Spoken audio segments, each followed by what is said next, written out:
Hello dear, welcome to की to success जय। तो दोस्तों, आप लोगों के लिए हम एक बार फिर से इडियम्स एंड फ्रेज का सेकेंड सीरीज लेकर आए हैं। ठीक, तो फर्स्ट सीरीज में हम डिस्कस किए थे 1 से लेकर के 25 तक का इडियम्स एंड फ्रेज और 4 ऑप्शन के साथ।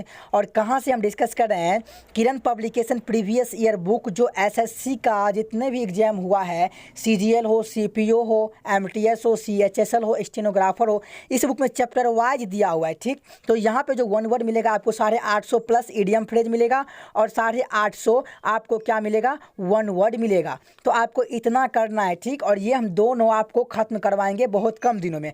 और इन दोनों को अगर आप प्रीवियस ईयर से कर गए तो आपको एग्जाम में एक भी क्वेश्चन नहीं छूटेगा अगर इन दोनों टॉपिक से क्वेश्चन आ गया तो, क्योंकि हम वो अपडेटेड क्वेश्चन भी कराएंगे जो अभी हाल ही में जो ही ये बुक खत्म होगा इसके बाद जस्ट जो अभी एग्जाम हुआ है उसका पेपर हम लेकर आएंगे और उसमें से वन वर्ड इडियम्स लेकर के आप सभी को देंगे। एक भी क्वेश्चन नहीं छूटेगा आपको, क्योंकि हम आपको ऑल प्रीवियस ईयर क्वेश्चन करवाएंगे। ठीक, इसकी वेटेज की बात करेंगे तो दोस्तों पीटी जितना भी एग्जाम होता है, एसएससी का, एमटीएस हो, सीएचएसएल हो, सीजीएल हो, सीपीओ हो, स्टेनोग्राफर हो, ठीक, यहाँ पे जो क्वेश्चन है इडियम्स एंड फ्रेज से 2 से 3 क्वेश्चन का मतलब हुआ कि 4 से 6 नंबर का वेटेज रहता है 50 नंबर में। आप समझ सकते हैं कि 4 से 6 नंबर कितना इंपॉर्टेंट है। और दूसरी बात, in the same way one word का भी यही वेटेज, 2 से 3 क्वेश्चन, 4 से 6 नंबर, यानी कि 2 टॉपिक मिला करके आपको आ जाएगा कि 8 से 12 नंबर। तो आप समझ सकते हैं इसका वेटेज कितना है, 8 से 12 नंबर सिर्फ 2 टॉपिक से। और ये 2 टॉपिक हम आपको बहुत जल्द खत्म करवाएंगे। ठीक, तो आप ये ना सोचें कि जब एग्जाम का फॉर्म आएगा तब पढ़ेंगे।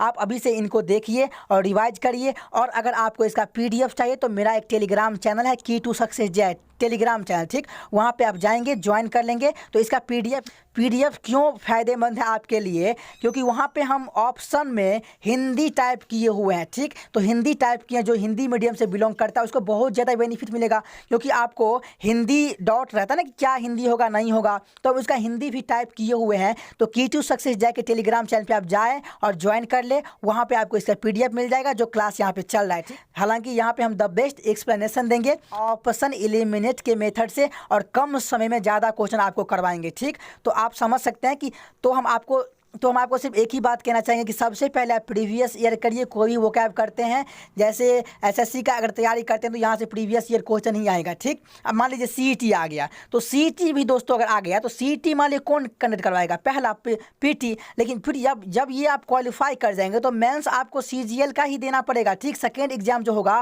वो एसएससी वाले ही कंडक्ट करवाएगा, तो वो भी फिर से प्रीवियस ईयर देगा, वो पैटर्न चेंज नहीं करेगा। इसलिए आप ये ना समझे कि सीईटी आएगा तो हम कुछ अलग पढ़ेंगे, ऐसा कुछ नहीं है। ये सिर्फ जो एजुकेटर ऐसा बोलते हैं कि सीईटी का अलग सिलेबस है, वो सिर्फ आपको बेवकूफ़ बनाते हैं। Syllabus in the same way रहने वाला। ठीक, उसमें कोई चेंजिंग नहीं होगा। थोड़ा बहुत आपको टॉपिक इधर से उधर दिख सकता है, जैसे अगर बैंक में कुछ रीजनिंग हाइट आता है तो कुछ इसमें इंक्लूड कर सकता है, या इंग्लिश को बैलेंस करेगा। इंग्लिश ये नहीं कि आप सिलेबस बाहर से दूसरी दुनिया से लेकर उठा के इसमें डाल देगा, यही आएगा जो कॉम्पिटिटिव एग्जाम में आता है। तो आप चिंता बिल्कुल ना करें। और जो हम पढ़ा रहे हैं यहाँ पे इडियम्स फ्रेज, वन वर्ड, इससे बाहर एक भी क्वेश्चन नहीं आएगा। और जो ही एसएससी का पूरा प्रीवियस ईयर खत्म हुआ, हम इसके बाद कोशिश करेंगे कि आईबीपीएस का, एसबीआई का, ये सारे प्रीवियस ईयर हम आपको ला कर दिखाएं कि दोनों कितना मैच करा है। तो इसी के साथ आज की क्लास को हम स्टार्ट करते हैं। आज जो हम डिस्कस करेंगे 26 से लेकर के 50 तक, 1997 से लेकर जो अब तक क्वेश्चन आया है वो सारे हम डिस्कस करेंगे इस यूट्यूब चैनल पे। ठीक, 26 नंबर इडियम फ्रेज आ गया, तो 1 से 25 तक हम डिस्कस कर चुके हैं, आज 26। ठीक, 26 नंबर कहाँ पूछा गया है, 26 से 30 जो है SSC section officer commercial audit परीक्षा में पूछा गया है 2003 ईस्वी में। ठीक, तो हर एक क्वेश्चन जो प्रीवियस ईयर ही होगा। ठीक, इसके बाद भी कई बार ये क्वेश्चन रिपीट हुआ है। ठीक, अब देखिए यहाँ पे क्वेश्चन कह रहा है कि when he so the snake, जब वो सांप को देखा, ही टुक टू हिज हिल्स, यहाँ पे ये इडियम यूज हुआ है, टुक टू हिज हिल्स। ठीक, तो इसका आपको इसमें मीनिंग खोजना है, जो इस इडियम का मीनिंग होगा वही आपको ऑप्शन में ढूंढना है। हालांकि आपको हम बता चुके हैं कि अगले क्लास से हम क्या करेंगे, जो इडियम यहाँ पे है तो इसको हम हाईलाइट कर देंगे, ऐसे अंडरलाइन कर देंगे। हालांकि आपको एग्जाम में इसको हाईलाइट करके देगा। ठीक, टुक टू हिज हिल्स है और ये इडियम्स है, इसका आप मीनिंग खोजिए। ठीक, ऐसे ही आएगा एग्जाम में। और ये प्रीवियस ईयर क्वेश्चन ही है, ये किरण से हम उठाए हैं। ठीक, सिर्फ इतना है इसमें कि हाईलाइट नहीं किए हैं जो इडियम्स है, हम बता देते हैं कि ये यहाँ पे इडियम है टुक टू हिज हिल्स। ठीक, इसका मतलब क्या होता है, तो इसका मतलब होता है कि डर के मारे भागना। ठीक, टुक टू हिज हिल्स का मतलब होता है डर के मारे भाग जाना। तो देखिए ये अगर आपको याद है तो आप ऑप्शन में टिक कर जाएंगे, ठीक। अगर ये आपको याद नहीं है तो आप इसको सॉल्व नहीं कर पाएंगे। तो सबसे पहले आपको 1000 इडियम फ्रेज याद करके एग्जाम में जाना है। वो कौन 1000? जो प्रीवियस ईयर में पूछा गया, क्योंकि वही क्वेश्चन रिपीट होता है बार बार, ठीक।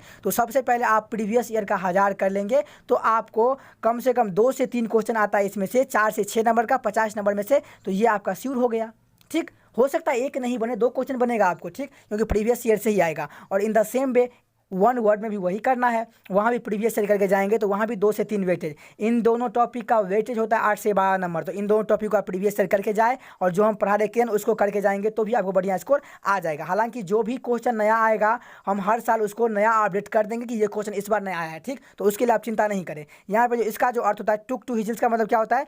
भागना। ये इस क्वेश्चन का इडियम यूज हुआ है इसमें, तो इसका मतलब होता है डर के मारे भागना। तो देखिए व्हेन ही सो स्नेक, जब वो सांप को देखा, ही टुक टू हिज हिल्स, वो डर के मारे भाग गया। तो वो भागेगा नहीं तो क्या उसको देखेगा सांप? वो सांप को पकड़ेगा क्या? वो तो सपेरा ही पकड़ सकता है ना।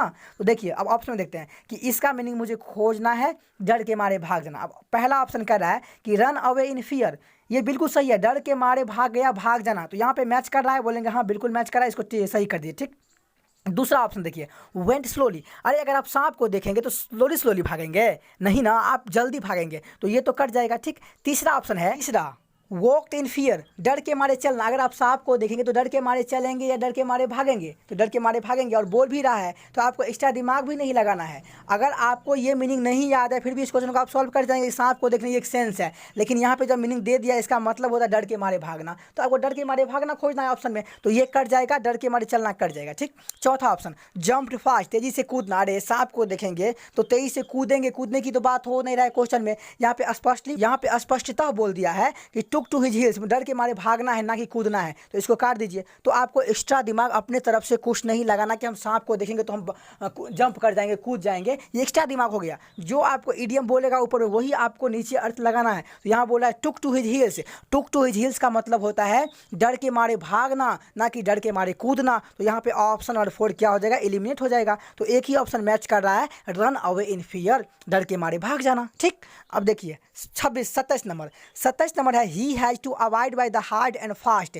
यहाँ पे है यहाँ पे जो इस क्वेश्चन में जो इडियम्स यूज हुआ है हार्ड एंड फास्ट हुआ है, ठीक। इसका मतलब क्या होगा? देखिए he has to abide by का मतलब क्या होता है? पालन करना, और अवॉइड के साथ बाय फिक्स प्रीपोजिशन है, ये हम प्रीपोजिशन में पढ़ाएंगे, ठीक। तो he has to abide by the hard and fast rules of the company. तो कंपनी का जो स्ट्रिक्ट रूल होता है, ठीक, उसको क्या करना? फॉलो करना, पालन करना होता है, ठीक ना। तो देखिए हार्ड एंड फास्ट का आपको मीनिंग खोजना है, तो हार्ड एंड फास्ट का हम क्या बताए? सख्त बताए। क्या बताए? सख्त बताए। तो आप सख्त खोजिए कहाँ पे है, अगर आपको सख्त मिल गया तो वही आंसर होगा। इतना इजी है दोस्तों, आप इसको देख के घबराए नहीं, बिल्कुल आप प्रीवियस ईयर करके जाइए, आपको 90% प्लस स्कोर आएगा, ठीक, एसएससी के अंदर। तो यहाँ पे फ्लेक्सिबल का मतलब क्या होता है? लचीला। लचीला की बात कर रहा है, नहीं काट दीजिए, ठीक। दूसरा ऑप्शन स्ट्रिक्ट, सख्त, सख्त की बात हो रहा है, तो यहाँ पे option number 2 is the correct answer. तीसरा डिफिकल्ट, कठिन, कठिन नहीं होता है, ठीक, इसे काट दीजिए। चौथा हॉनेस्ट, ईमानदार की भी बात नहीं हो रहा। हार्ड एंड फास्ट, सख्त, सख्त एक ही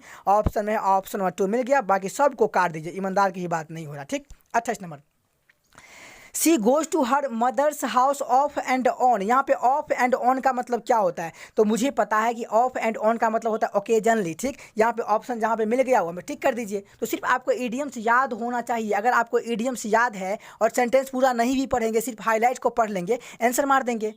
मुझे क्या नीड है कि हम पूरे सेंटेंस को उसका अर्थ निकालने लग जाए? इडियम फ्रेज में ये नहीं करना है, ठीक ना।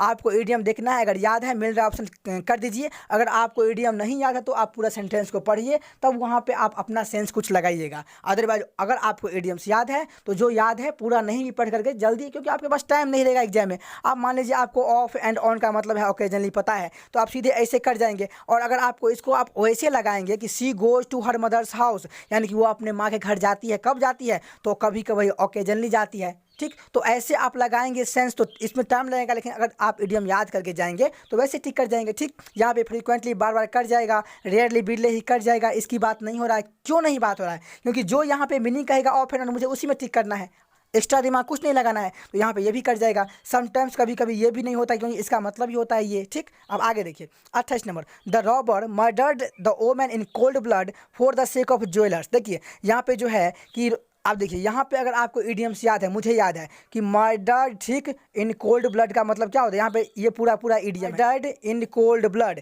इसका मतलब होता है मर्डर्ड इन कोल्ड ब्लड का मतलब होता है किसी को निरसंज हत्या करना, बिना फीलिंग के हत्या करना, वैसे ही काट देना, ठीक।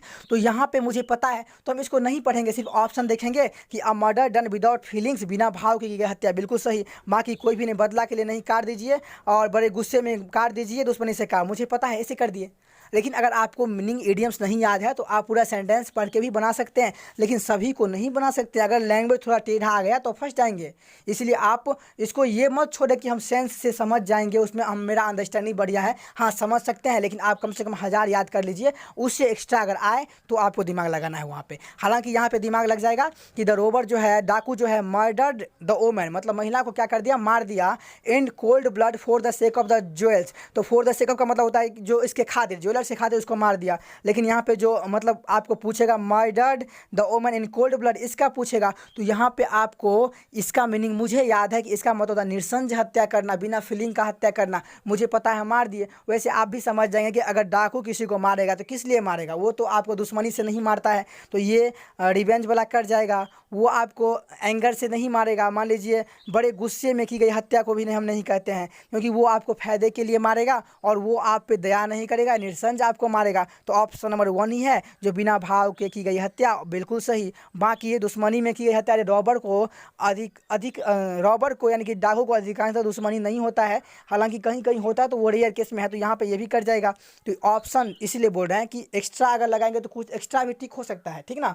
लेकिन जो अगर आपको इडियम्स का मीनिंग याद है तो इन द सेम वे वही लगाएंगे जो ऊपर बोल रहा है। तो इडियम्स याद करना जरूरी है, ठीक ना। अब आगे देखते हैं, Indians are going places in the field of software technology. यहाँ पे जो इडियम्स यूज हुआ है, गोइंग प्लेसेज, गोइंग प्लेसेज का मतलब क्या होता है, जो सफल हो रहा है, सफल होना, ठीक। तो सफल होना होता है, तो मुझे गोइंग प्लेसेस मुझे याद है कि इसका मतलब सफल होना होता है, और आपको एग्जाम में हाईलाइट रहेगा गोइंग प्लेसेस, ठीक। और बोलेगा कि आप इसको क्या कीजिए, इडियम का मीनिंग मुझे निकाल के दे दीजिए 4 ऑप्शन में से एक, ऐसे ही रहेगा। हालांकि अगले क्लास से हम भी इसको हाईलाइट करेंगे, तो आपको पूरा सेंटेंस पढ़ने की नीड है क्या, नहीं नीड है। सिर्फ गोइंग प्लेसेस आपने देखा, हाँ इसका मतलब होता है सफल होना। अब ऑप्शन में देखते हैं, गोइंग एब्रोड, विदेश जाना की बात हो रहा है, बोले नहीं काट दीजिए ना। दूसरा, गोइंग टू स्पेस, स्पेस में जाना है, कहाँ बात हो रहा है, सफल होने की बात हो रहा है, काट दीजिए। तीसरा, टैलेंट एंड सक्सेसफुल, प्रतिभाशाली और सफल, बिल्कुल सही, इसी की तो बात कर रहा है, सफल होने की, ठीक। चौथा, फ्रेंडली एंड एमिकेबल, मैत्रीपूर्ण और सौहार्दपूर्ण, नहीं काट दीजिए। तो ऐसे आपको एलिमिनेट करना है, और ऐसे सेंस समझेंगे तो बिल्कुल सही है। Indians are going places, India मतलब भारत सफल हो रहा है किस में, in the field of software technology, ठीक। तो समझ में आ जाएगा आपको। 31 नंबर मीनिंग कहता है, the poet draw on his fancy, ठीक। यहाँ पे ये इडियम्स है, इसका मतलब होता है कि अपनी कल्पना का प्रयोग करना, ठीक। तो मुझे याद है, हम देखेंगे कल्पना ही कहाँ बात कर रहा है, ठीक कर देंगे, लेकिन आपको भी ऐसे ही याद करना है और सिर्फ 1000 याद करिए, ठीक। अब देखिए इसको सॉल्व करते हैं। हमने कहा poet draw on his fancy का मतलब होता है पोइट जो है अपनी कल्पना का प्रयोग किया, नोट हिज नॉलेज, ना कि नॉलेज का प्रयोग किया, ऑफ नेचर यानी कि प्रकृति का जो नॉलेज था उसके बाद उसका प्रयोग, वो सिर्फ अपने इमेजिनेशन कल्पना का प्रयोग किया। व्हेन ही रोट, जब वो लिखा, his poem on birds, birds पे लिखा तब। तो यहाँ पे आपको पता है कि ड्रे ऑन हिज फैंसी का मतलब होता है क्या, तो अपनी कल्पना का प्रयोग। ऑप्शन देखते हैं, option number 1, use his understanding, अपनी समझ का इस्तेमाल किया गया, नहीं काट दिए, समझ की बात नहीं हो रहा है। दूसरा, यूज हिज नॉलेज, अपने ज्ञान का प्रयोग किया, ज्ञान का प्रयोग नहीं किया, बोल दिया ऊपर में, गलत, काट दीजिए। तीसरा, यूज हिज इमेजिनेशन, अपनी कल्पना का प्रयोग किया, बिल्कुल option number 3 the correct answer. Use his skill, अपने कौशल का इस्तेमाल किया, नहीं काट दीजिए। तो यहाँ पे एक ही ऑप्शन मैच करा, इमेजिनेशन का प्रयोग किया, तो option number 3 the correct answer, ठीक। तो ऐसे आपको जल्दी जल्दी करके निकलना है। 32 number, my neighbour had to pay through his nose for a brand new car, यानी कि देखिए यहाँ पे जो एडियम्स यूज हुआ है वो पे थ्रू हिज नोज है, क्या है, पे थ्रू हिज नोज। इसका मतलब क्या है ये आपको ऑप्शन में देखना है। तो इसका मतलब होता है दोस्तों भारी कीमत देना, ठीक।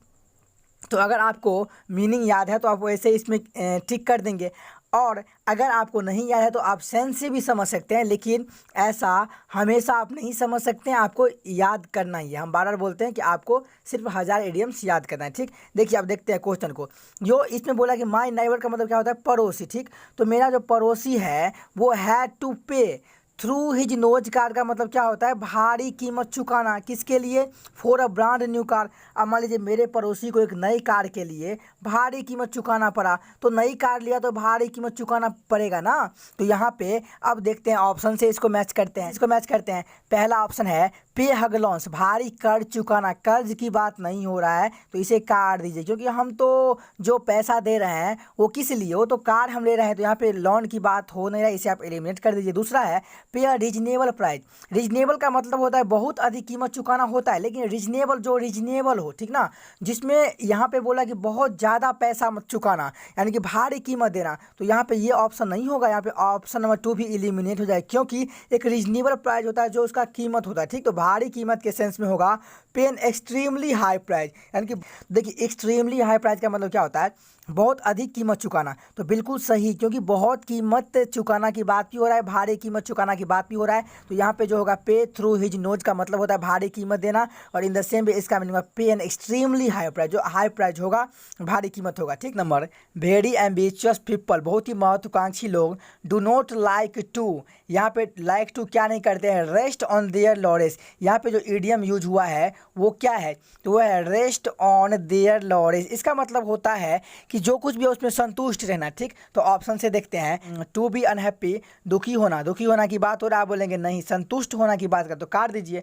दूसरा टू बी मोटिवेटेड, प्रेरित होना की बात नहीं हो रहा है, इसे भी आप काट दीजिए, ठीक, नहीं होगा, ठीक। तीसरा टू बी इम्पेशेंट का मतलब अधीर होना, काट दीजिए, नहीं होगा। चौथा ऑप्शन टू बी कंप्लेसेंट का मतलब होता है संतुष्ट होना, तो यहाँ पे ऑप्शन नंबर 4 मैच कर रहा है और बिल्कुल सही होगा, ठीक। 34 नंबर meaning, if he phones again, अगर वो फिर से फ़ोन करता है तो I am going to give him a piece of mind. यहाँ पे जो इडियम्स यूज हुआ है वो है to give him a piece of mind का मतलब तो मैं साफ साफ कह दूंगा अगर वो फ़ोन करेगा, चाहे उसको बुरा लगे या नहीं लगे, ठीक। उसे मैं मतलब डांटूंगा के सेंस में होता है, अगर वो फिर से फ़ोन किया तो मैं उसे डांटूंगा या साफ साफ कुछ कह दूंगा।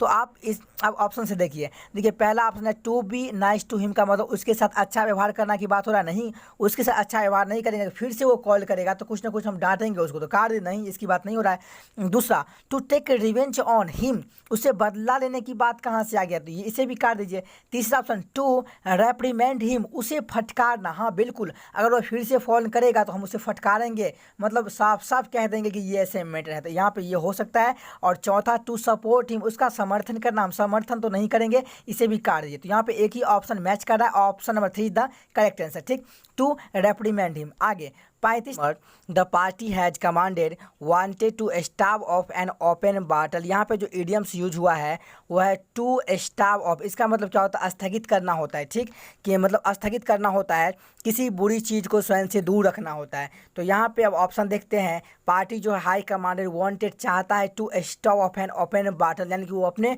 बाटल से क्या रहे, तो उसको बाटल से दूर रहे, उसको स्थगित करे, ठीक। तो अब देखते हैं क्या होता है। पहला पोस्टपोन मिल गया, तो पोस्टपोन जो है यहाँ पे स्थगित करने की बात हो रहा है, तो ये हो सकता है, ठीक, इसको रखिए। आगे वेट एंड सी का मतलब प्रतीक्षा करे और देखे, गलत काट दीजिए, नहीं होगा। है allow it to take its own course, इसका अपना पाठ्यक्रम लेने की अनुमति नहीं होगा, काट दीजिए। प्रिवेंट का मतलब रोकथाम भी काट दिया, यहाँ पे स्थगित करने की बात हो रहा है, ऑप्शन नंबर 1 मैच कर रहा है, तो option number 1 is the correct answer, ठीक। तो यहाँ पे 1 क्या हो जाएगा, करेक्ट हो जाएगा। 36 यहाँ पे Ramesh takes after his father, इसका मतलब क्या होता है, टेक्स आफ्टर का मतलब होता है दोस्तों कि सदृश होना, ठीक, मतलब उसके समान दिखना। रमेश जो है यहाँ पे इडियम्स यूज हुआ है टेक्स आफ्टर, रमेश दिखता है किसके, अपने पिता के समान, तो टेक्स आफ्टर का मतलब क्या होता है, रिजेंबल दिखना, यानी कि सदृश दिखना, ठीक। तो ऑप्शन से देखते हैं, फॉलोज का मतलब इस प्रकार, काट दिए, नहीं होगा। दूसरा ऑप्शन इमिटेट्स का मतलब अनुकरण करता है, ये नहीं होगा। सदृश जो सेम टू सेम दिखता है, ये भी नहीं होगा, इसे भी काट दीजिए, ठीक। तीसरा ऑप्शन ऑवेज पालन करता है, नहीं, काट दीजिए। चौथा ऑप्शन रिजेम्बल्स बिल्कुल मिलता है, तो option number 4 is the correct answer. तो ऐसे आपको देखना है, ठीक। 38 नंबर, it is evident from the minister statement that heads will roll in the secretariat. यहाँ पे जो इडियम्स यूज हुआ है वो है heads will roll. Heads will roll का मतलब क्या होता है, तो इसका मतलब होता है दोस्तों कि कुछ लोग दंडित होंगे, ठीक, जैसे कि will be punished because of something that has happened, ठीक। तो यहाँ पे क्या कह रहा है कि इट इज एविडेंट, मतलब यह स्पष्ट है फ्रॉम द मिनिस्टर्स स्टेटमेंट, यानी कि मंत्री के बयान से यह इन द सेक्रेटरीट का मतलब क्या होता है, सचिवालय में कुछ लोग क्या होंगे, दंडित होंगे, कुछ लोग मतलब क्या हो सकते हैं, बर्खास्तगी हो सकती है। दंडित का मतलब यही होता है। तो मंत्री के बयान से यह स्पष्ट है कि सचिवालय में कुछ लोग क्या होंगे, दंडित होंगे। ठीक, अब ऑप्शन से देखते हैं मैच कर रहा है कि नहीं कर रहा है।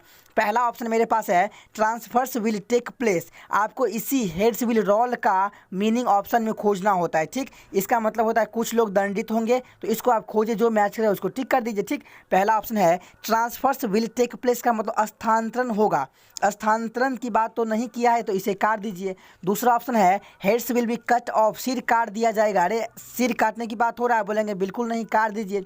तीसरा पीपल विल डाई, लोग मारेंगे, ये भी मैच नहीं कर रहा है। चौथा डिसमिजल्स विल ऑक्यूर, बर्खास्तगी होगी, ये एक दंडित से रिलेट कर रहा है, बर्खास्त करना, दंडित करना। तो option number 4 is the correct answer यहाँ पे हो जाएगा। तो आपको ऐसे ऑप्शन मैच करना है। During the last moments of his life the criminal made a clean breast of everything he had done. यहाँ पे जो इडियम्स यूज हुआ है वो है made a clean breast of. Made a clean breast of का मतलब होता है दोस्तों अपराध स्वीकार करना। आपको सिर्फ अपराध स्वीकार करना ऑप्शन में खोजना है। ठीक, अगर आप पूरा सेंटेंस को नहीं भी पढ़ेंगे तो आपको सिर्फ एडियम्स को पढ़ना है, वहाँ पे हाईलाइट रहेगा idiom. Made a clean breast of का मतलब क्या होता है, तो अपराध स्वीकार करना। तो आप ऑप्शन में देखिए कि कहाँ दिया हुआ है। पहला ऑप्शन है सोड हिज ब्रेस्ट, अपना स्तन दिखाना, गलत, इसकी बात नहीं हो रहा है। दूसरा फाउट लाइक अ हीरो, नाई की तरह लड़ा, गलत नहीं होगा ये। कन्फेस्ड विदाउट रिजर्व, बिना रिजर्व के कबूल किया, वही कि बिना कन्फेस्ड के, बिना रिजर्व का मतलब क्या होता है कि बिना फोर्स के वो कबूल कर लिया कि उन्होंने सब कुछ वही किया है। तो ये ऑप्शन नंबर 3 मैच कर रहा है। चौथा फेस्ट ब्रेवली, बहादुरी किससे सामना करना, बहादुरी से सामना करता, तो वो तो कुछ बताता ही नहीं कि हमने ये मतलब किया है गलत काम, तो ये वैसे ही कर जाएगा। तो ऑप्शन नंबर 3 मैच करा। ठीक, ऐसे देखिए हमको कुछ नहीं पता है, सिर्फ इसका मतलब है हम देख लिए, हमको सेंटेंस नहीं पढ़े, लेकिन सेंटेंस को आपको पढ़ना आता है तो और बढ़िया। देख कहता है कि during the last moment, last क्षण में ऑफ हिज लाइफ, वो अपने ज़िंदगी के लास्ट क्षण में द क्रिमिनल क्या किया, तो स्वीकार किया, क्या किया, made a clean breast of, वो अपराध स्वीकार किया कि that he had done everything, जो है सब कुछ उसी ने किया था। ठीक, तो आगे देखते हैं। तो यहाँ पे ऑप्शन मैच कर गया। आगे देखिए she tries very hard to keep up with her rich neighbours. यहाँ पे जो इडियम्स यूज हुआ है to keep up, to keep up का मतलब क्या होता है, किसी के कांटेक्ट में रहने के लिए, उसके जैसे मतलब या समतुल होना, किसी ऐसा बनना। ठीक, तो उन्होंने बहुत प्रयास किया क्या कि वह अपने अमीर पड़ोसियों की तरह बनने की, बहुत समतुल होने की तरह बहुत कोशिश किया। तो इस सेंस में टू इमिटेट, अनुकरण करना, कार्य नहीं होगा। दूसरा टू कीप इन टच, संपर्क में नहीं, कर दीजिए, इसकी बात नहीं करा है। तीसरा टू अवॉइड, बचने के लिए, नहीं, कर दीजिए। और लास्ट ऑप्शन है टू बी ऑन पर, समतुल पर होना, समतुल पर होने के लिए, उसके साथ कंटेक्ट स्थापित करने के लिए। तो इस सेंस में option number 4 is the correct answer. ठीक, आगे 41 नंबर, आई डोंट नो, मैं नहीं जानता हूँ कि वाई सी हैज बिकम, कि वाई सी हैज बिकम मतलब क्या होता है कि वह क्यों मतलब हो गया। स्टैंड ऑफिस का मतलब क्या होता है, गैर मिलनसार, रिसेंटली मतलब हाल ही में। तो स्टैंड ऑफिस आपको याद है ना, तो स्टैंड ऑफिस याद है, इतना ही आपको ऑप्शन में खोजना है। इसका मतलब होता है गैर मिलनसार होता है। ठीक है, अब ऑप्शन आप मैच करिए कि इसका ऑप्शन कहाँ मिलेगा। तो देखिए हम देखते हैं, पहला ऑप्शन मेरे पास है, पहला ऑप्शन है एंग्री। एंग्री का मतलब क्या होता है, क्रोधित, क्या क्रोधित होगा, तो बिल्कुल नहीं, काट दीजिए। दूसरा हिलारियस का मतलब प्रफुल्लित करने वाला, नहीं, काट दीजिए। तीसरा इंडिफरेंट, उदासीन होगा। ठीक, जो गैर मिलनसार होता है वो उदासीन रहता है, ज़्यादा फ्रेंडली नहीं रहेगा। ठीक, तो यहाँ पे ये हो सकता है। और असहनीय, अनमैनेजेबल की बात तो करी नहीं, इसे काट दीजिए। तो एक ही ऑप्शन मैच कर रहा है, option number 3 is the correct. 43 नंबर, why don't you put an end to blowing your on trumpet. ये ब्लोइंग योर ऑन ट्रम्पेट का मतलब होता है अपना खुद का बड़ाई करना, अपनी प्रशंसा खुद से करना। तो इस सेंस में इसका मीनिंग क्या हो जाएगा, आप देखते हैं कि प्लेइंग योर, पहला है playing your on trumpet to produce, संगीत तैयार करने के लिए अपनी तुरही बना, नहीं, काट दीजिए, इसकी बात नहीं हो रहा है। दूसरा option making too much noise, बहुत अधिक शोर करना, नहीं, इसकी बात नहीं हो रहा है। तीसरा praising your on abilities and achievement, अपनी क्षमताओं और उपलब्धियों का प्रशंसा करना, बिल्कुल इसी की बात हो रहा है। तो सिर्फ आपको इतना देखना है, ये याद है तो आपको आंसर मिल गया। ठीक, अगर आप पूरा सेंटेंस को नहीं भी पढ़ेंगे तो आपको आंसर मिल जाएगा। अगला ऑप्शन है नन ऑफ द एबव, तो मिल गया मुझे आंसर, तो इसको काट दीजिए। ठीक, आगे देखिए, I knew he had an ax to grind, यहाँ पे डी टाइपिंग छूट गया, डी हो जाएगा। And turned down his offer of help, यहाँ पे GR IND आप कर लें, ठीक। तो देखिए अब यहाँ पे सिर्फ आपको इतना देखना है कि इतना देखना है जो यहाँ पे घेरा हुआ है NX2 ग्रीन, ठीक। NX2 ग्रीन का मतलब क्या होता है? तो इसका जो मतलब होता है कि अपना मतलब होना, ठीक। या कहते हैं to have private reason for being involve in something और for arguing for particular cause. तो ये मतलब अपना मतलब होता है एक प्राइवेट सेक्टर के तौर पे किसी को सलाह भी देगा तो अपना स्वार्थ के लिए उससे कुछ ये बेनिफिट चाहेगा, तो इस सेंस में होता है, ठीक। तो ऑप्शन देखते हैं पहला, अब ब्लंट एक्स उपरोक्त में से कोई नहीं, इसको अभी कैसे टिक कर देंगे पहले, ठीक। दूसरा शार्प टंग का मतलब तीखी जुबान की बात कर रहा है, नहीं, इसे काट दीजिए। तीसरा प्राइवेट इंटरेस्ट टू सर्व, हाँ हो सकता है कि एक प्राइवेट इंटरेस्ट मतलब से पब्लिक को सेवा करने के लिए, या कुछ प्राइवेट इंटरेस्ट सेवा करने के लिए, एक निजी हित कह सकते हैं कि उसका प्राइवेट अपना सेक्टर है, वो स्वार्थ के लिए कर रहा है, किसी को हेल्प भी दे रहा है तो वहाँ पे वो कुछ स्वार्थ मतलब देख रहा है, ठीक। तो ये हो सकता है। टेंडेंसी टू फाइट, लड़ने की प्रवृत्ति की बात नहीं हो रही है, ये तो वैसे एलिमिनेट हो जाएगा। तो यहाँ पे एक ही ऑप्शन मैच करा, option number 3 the correct answer. देखिए हम पूरा सेंटेंस को नहीं देखे, ठीक, फिर भी हम इसको देख करके हम टिक कर गए, ठीक। तो आपको सिर्फ इडियम्स याद होना चाहिए। तो आप क्या करें, अगर इस वीडियो को देख रहे हैं तो सिर्फ इडियम्स ऐसे आप कॉपी पर लिख लें कि NX2 ग्रीन का मतलब क्या होता है, और आंसर में आप ये भी लिख सकते हैं जो आप प्राइवेट इंटरेस्ट टू सेव, तो हो जाएगा, ठीक। क्योंकि जब आप रिवाइज करेंगे तो आपके पास जो भी इडियम्स रहेगा एसएससी प्रीवियस रहेगा एक जगह लिखा हुआ, सिर्फ इतना आप देखेंगे NX2 ग्रीन का मतलब क्या होता है, तो प्राइवेट इंटरेस्ट टू सेव, सेवा करने के लिए एक निजी हित, या तो इस सेंस में आप लिख लेंगे तो आपको ज़्यादा बेनिफिट मिलेगा, ठीक। बार बार आपको वीडियो नहीं देखना पड़ेगा, आप सिर्फ उतना वर्ड मीनिंग को रिवाइज कीजिए जो आप कॉपी पे नोट किए हैं, तो उससे आपको फ़ायदा होगा, हालांकि बहुत ज़्यादा फायदा होगा। तो इसीलिए ये काम जरूर करना है, आप नोट जरूर बनाएं, और पूरा ऑप्शन का नोट नहीं बनाएं, जो हम बोल रहे हैं ये सिर्फ आंसर, उसका आंसर लिख दीजिए, ठीक। बहुत ज़्यादा बेनिफिट मिलेगा रिवाइज के समय में, ठीक। अब इस number the saints life was an open book, यानी कि जो संत का जो लाइफ होता है, साधु का जो जीवन होता है, क्या होता है, खुली किताब की तरह होता है, ठीक। तो अब देखिए अब ऑप्शन से यहाँ पे एन ओपन बुक का मतलब क्या होता है, मतलब एक खुली किताब, तो एन अकॉम्प्लिकेटेड, जटिल नहीं होता है, काट दीजिए। दूसरा one date held no secrets, एक जिसमें कोई रहस्य ना हो, बिल्कुल जिसमें कोई रहस्य नहीं होता है, तो 45 का 2 आंसर हो जाएगा। तीसरा एन एग्जाम्पल टू ऑल, सभी के लिए एक उदाहरण, नहीं, काट दीजिए, नहीं होगा। एन इंटरेस्टिंग बायोग्राफी, एक दिलचस्प जीवनी, नहीं, इसकी भी बात नहीं हो रहा है। तो ये देखिए कितना हम तेज़ी से मारते हैं, अगर मुझे सिर्फ ये याद है, ठीक, तो वैसे हम टिक कर जाएंगे। 46 number reading between the lines, देखिए यहाँ पे जो इडियम्स यूज हुआ है रीडिंग बिटवीन द लाइन्स, इसका मतलब क्या होता है, गुड अर्थ निकालना, किसी भी चीज़ का गुड अर्थ निकालना के सेंस में इसका हम यूज करते हैं रीडिंग बिटवीन द लाइन्स। तो आपको इसी तरह ऑप्शन में देखना है, ठीक। I realise that my friend wanted to keep something from me, तो अब देखिए ऑप्शन से इसको मैच करते हैं कि गुड अर्थ निकालने के सेंस में कहाँ मीनिंग कौन सा ऑप्शन दे रहा है।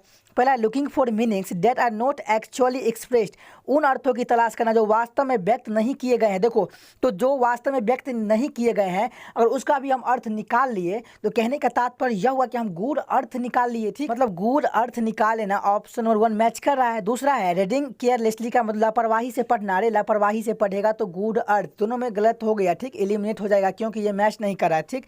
तीसरा ऑप्शन रीडिंग विद एंजाइटी, लापरवाही से पढ़ना, ये भी मतलब चिंता में पढ़ना, ये भी कट जाएगा। चौथा ग्लेंसिंग ओवर द लाइन्स, रेखाओं पर नजर डालना, बिल्कुल ये भी एलिमिनेट। यहाँ स्पष्ट तौर पे दिख रहा है कि ऑप्शन और 1 ही मैच कर रहा है, सिर्फ आपको ये लिखना है, ठीक। आप जब नोट बनाए तो ऐसे बनाए, रीडिंग बिटवीन द लाइन्स लिख ले और उसका आंसर में आप यहाँ पे ये लिख ले। अगर हिंदी लिखना चाहते हो तो हिंदी भी लिख ले, ठीक, कि इसका मतलब होता है गुड अर्थ निकालना, ठीक। जो हम बोलते हैं हिंदी आप लिख सकते हैं अगर हिंदी मीडियम से है तो, अगर इंग्लिश मीडियम से है तो डायरेक्ट आप आंसर लिख ले, ठीक। तो यहाँ से आपको क्या होगा, जब आप रिवाइज करेंगे तो आपको पूरा चारों ऑप्शन नहीं देखना पड़ेगा। अगर 1000 है तो 1000 आपको रिवाइज करने में 2 से 3 से 4 दिन लगेगा, ठीक। अगर आप वीडियो देखेंगे पूरा तो आपको टाइम नोट बना ले और एक ऑप्शन चारों नहीं लिखना है, सिर्फ आपको आंसर लिखना है और उसको रिवाइज करें बार बार, आपके दिमाग में छप जाएगा, ठीक। अब आगे देखते हैं, यहाँ पे देख लिया हम रीडिंग बिटवीन द लाइन्स का मतलब क्या होता है, गुड अर्थ निकालना।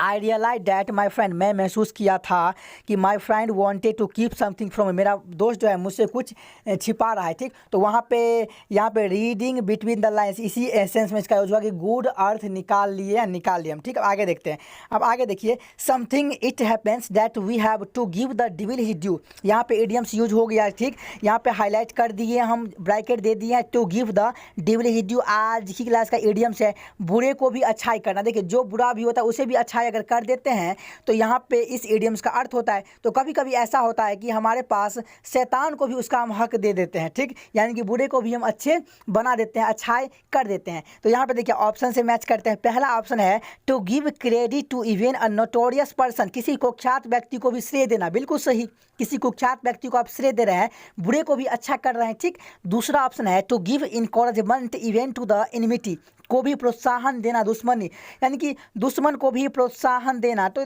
को भी प्रोत्साहन देना दुश्मन, तो ये मैच नहीं करा, काट दीजिए। तीसरा ऑप्शन है टू इनवाइट द डिविल, मतलब क्या, तो प्रोत्साहन देना दुश्मन, ये भी दोनों मैच करा ऑप्शन। हालांकि ये जो हिंदी है थोड़ा, इस हिंदी में थोड़ा एरर हो सकता है, क्यों, तो हम बता देंगे कि सही से इसका हिंदी नहीं लिखा गया, टाइपिंग एरर है, ठीक। हम आप सीधा समझे, यहाँ पे टू गिव इनकरेजमेंट मतलब किसी को क्या देना, इनकरेजमेंट देना, इवन टू द एनिमिटी मतलब दुश्मनी है और उसमें उसको प्रोत्साहन देना, तो इसकी ये मैच नहीं करेगा, काट दीजिए। इन द सेम यही मीनिंग है टू इनवाइट, किसी को इनवाइट करना, डिविल दुश्मनों को, ठीक, ये भी कट जाएगा। To stand in the way of the devil, शैतान के रास्ते में खड़ा होना, ये कट जाएगा, वैसे ही ये कट जाएगा, ठीक। तो यहाँ पे एक ही ऑप्शन मैच कर रहा है, to give credit to even a notorious person, किसी कुख्यात व्यक्ति को श्रेय देना। इट मीन्स क्या कि आप शैतान को भी हक दे रहे हैं, शैतान को भी शैतान है लेकिन आप उसको अच्छा कर रहे हैं, बुरे को भी अच्छा कर रहे हैं, ठीक। तो इस सेंस में इसका मीनिंग होता है to give the devil his due, ठीक। आगे the king had been made to eat humble pie, eat humble pie का मतलब होता है नाक रगड़ना, ठीक। तो ऑप्शन में देखिए कहाँ जो ऑप्शन मैच करेगा उसे आप टिक कर दीजिए, ठीक। नाक रगड़ना यानी कि क्षमा मांगना। द किंग जो है हैड बीन मेड टू मतलब क्या, तो ईट हम्बल पाई का मतलब क्षमा मांगना होता है, ठीक। देखिए पहला ऑप्शन टू ईट स्लोली, धीरे धीरे खाना, गलत कट जाएगा। दूसरा to have an excellent dish, उत्तम व्यंजन बना, कट जाएगा नहीं। तीसरा टू ईट अ गुड पाई, अच्छे पाई खाने के लिए, कट जाएगा नहीं। टू हैव टू अपोलोजाइज का क्षमा मांगना, बिल्कुल सही। तो यहाँ पे देखिए हमने इसका अर्थ नहीं पढ़ा, मुझे पता है ईट हम्बल पाई का मतलब क्या होता है, क्षमा मांगना, तो क्षमा मांगना या नाक रगड़ना, तो option number 4 the correct answer. बाकी इसका अर्थ तो आप समझ ही गए होंगे, ठीक। आगे देखते हैं। ही वॉज गिवेन, उसे दिया गया था ऑप्शंस चॉइस, एक ही विकल्प, बाय द एम्प्लॉयर के द्वारा उसे एक ही विकल्प दिया गया था। तो यहाँ पे इसका मतलब होता है एक ही विकल्प, तो इसको आप ऑप्शन में देखिए। पहला एक्सेलेंट चॉइस, उत्तम विकल्प, क्या होगा, बिल्कुल नहीं, उत्तम विकल्प अगर होगा तो ये कर जाएगा, क्योंकि उत्तम विकल्प है तो आप 2-3 ऑप्शन रहेगा तो आप उसमें से उत्तम विकल्प करेंगे, काट दीजिए। No real choice at all, कोई वास्तविक विकल्प नहीं होना, बिल्कुल सही। जो आपका रियल क्या है, रियल विकल्प नहीं है, आपके पास एक ही विकल्प है, उस सेंस में इसका हम यूज करते हैं, no real choice at all. तीसरा चॉइस टू लिव और डाई, जीने का मरने का विकल्प, ये तो कट जाएगा, वैसे फर्स्ट चॉइस पहली पसंद काट दीजिए। सिर्फ एक ही विकल्प की बात करा जो मेरा पसंदीदा नहीं है, जो मेरा पसंदीदा विकल्प नहीं है, तो ऑप्शन नंबर 2 मैच करा, ठीक। 50 ही was a very nice manner but you would better take what he says with a grain of salt. With a grain of salt का मतलब क्या होता है, तो with a grain of salt का मतलब होता है दोस्तों अंशतः विश्वास करना, to hear, to listen, to believe, to with some one doubt, ठीक, मतलब अंशतः विश्वास करना। तो यहाँ पे टेक भी आ जाएगा, ठीक। यहाँ पे इसमें take with a grain of salt का मतलब होता है अंशतः विश्वास करना, ठीक। अब आगे देखते हैं, ऑप्शन मैच करते हैं। पहला ऑप्शन है to listen to something with considerable doubt, किसी बात को बहुत संदेह के साथ सुनना। तो यहाँ पे वही हुआ कि अंशतः विश्वास का मतलब क्या हुआ कि आपको अंशतः विश्वास है किसी मैटर पे, तो यहाँ पे इसका मतलब था take with the grain of salt का मतलब अंशतः विश्वास होना, नहीं कम, बहुत कम विश्वास होना, ठीक। तो किसी बात को बहुत संदेह के साथ सुनना, बहुत कम विश्वास करना। To listen to something with considerable doubt, बिल्कुल सही। यहाँ पे जहाँ पे ऑप्शन 1 मैच करा वहाँ पे कर ही रहा है, बाकी आपको ऑप्शन एलिमिनेट करना है पहले, तो ये इसको रखिए, अभी टिक मत कीजिए। आगे देखिए, टू टॉक सेंसिबली, समझदारी से बात करना, क्या समझदारी से बात करना मैच कर रहा है, नहीं, ये तो संदेह की बात कर रहा है, कट जाएगा। तीसरा ऑप्शन टू क्रिटिसाइज, निंदा करने की बात हो रहा है, बोलेंगे नहीं, ये तो कट जाएगा। यहाँ पे संदेह की बात हो रहा है, काट दीजिए। टू कम्प्लीमेंट, पूरक करने की बात हो रहा है, नहीं, काट दीजिए। यहाँ पे एक ही ऑप्शन बच गया, क्या, किसी बात को बहुत संदेह के साथ सुनना। To listen to something with considerable doubt, तो ऑप्शन मैच कर गया ना। देखिए क्वेश्चन आया कहाँ है, तो 11/8/2017 को SSC CGL टायर 1 का क्वेश्चन है। हर एक क्वेश्चन प्रीवियस ईयर का है और बहुत ही इंपॉर्टेंट है आने वाले एग्जाम के लिए, ठीक। तो दोस्तों आज की क्लास का ये लास्ट मीनिंग था और इसी के साथ हम आज की क्लास को यहीं पे समाप्त करते हैं। अगर आपको ये वीडियो अच्छा लगा तो लाइक कर दीजिए और अगर चैनल पे नए हैं तो चैनल को सब्सक्राइब कर लीजिए ताकि सबसे पहले आपको वोकैबुलरी यहाँ पे मिलेगा SSC प्रीवियस ईयर ऑल, ठीक। तो बाय बाय दोस्तों एंड टेक केयर।